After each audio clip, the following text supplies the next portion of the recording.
Almal praat mos nou van die liquid diet en hoe goed dit nou vir jou gesondheid is. Nou as jy dit wil beproef, is jou geleentheid hierdie Vrydag aand, want daar's 'n sop en sherry aand by Hoërskool Westfalia. So daar gaan nou sop wees wat nou jou spyse gaan voed en dan gaan daar ook sherry wees om jou siel en jou persoonlikheid bietjie 'n hupstootjie te gee. Nou hierdie dieet spaar natuurlik jou tande, behalwe as jy dit nou kap hierteen, want kyk jy hoef ons nie te kou nie. So moet net nie jou tande teen die lepel kap nie. Ek hou van 'n groot lepel groot slukke. En dan dit laat ook jou ingewande rus en kop jou beslag. Want kyk hoe dit lyk as dit ingaan en hoe dit lyk as dit uitkom is min of meer dieselfde so met 'n liquid diet. Het ek nou maar gehoor. So met jou tande wat nou klaar rus en jou ingewande gaan dit 'n heerlike rustige kuier aand wees. Maar daar gaan ook 'n kontantkroeg wees. Ag want weet jy anders is die regeringsamptenare wil ons nou nie nepotisme hê op die sherries nie. Jy weet dat dit nou weer 'n broerskind of 'n niggie of neefie is wat voorgetrek word nie. Ons wil dit nie hê nie. So die sop en sherry aand word in die Weste gehou,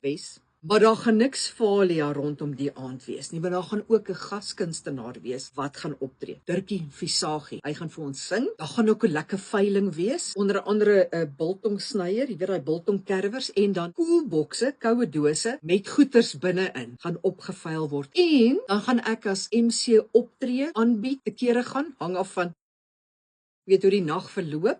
Ek gaan ook die prysuitdelings doen. Ek geniet dit altyd baie om mense erkenning te gee en vir die mense in die gehoor meer te vertel rondom die mense wat die pryse kry. Ek gaan intussen deur sal ek dalk 'n paar opvoedkundige wenke en dinge met julle deel om ook net bietjie julle kennis te verbreed. Nou al hierdie fondse wat hulle daai aand insamel, gaan vir die jeugskou. Vir die wat nie weet nie, die jeugskou is wanneer die jeug diere skou. Maar daai diere is nou nie familie, vriende, liefies wat hulle soos diere of animals gedra op naweke nie. Dis regte diere. En daai diere word op die skoolterrein aangehou en die fondse gaan dan om hulle te versorg, want hulle gebruik nie sop en sherry soos ons Vrydag aand nie. Hulle het ander kossies nodig. So ek sien julle dan nou hierdie Vrydag, die 17de Mei by Hoërskool Westfalia so 6uur se kant, maar bietjie vroeër want 6uur begin ons. Dis nie 'n politieke vergadering. Ons begin stiptelik 6uur. So kom dors vir sop en sherry. Want een ding kan ek jou verseker, hulle gaan nie die sop maak soos ek dit maak uit 'n pakkie uit nie. Gaan baie lekkerder wees. So kom dors en dan sien ek julle Vrydag aand daar. Gegroet vir eers van Matie.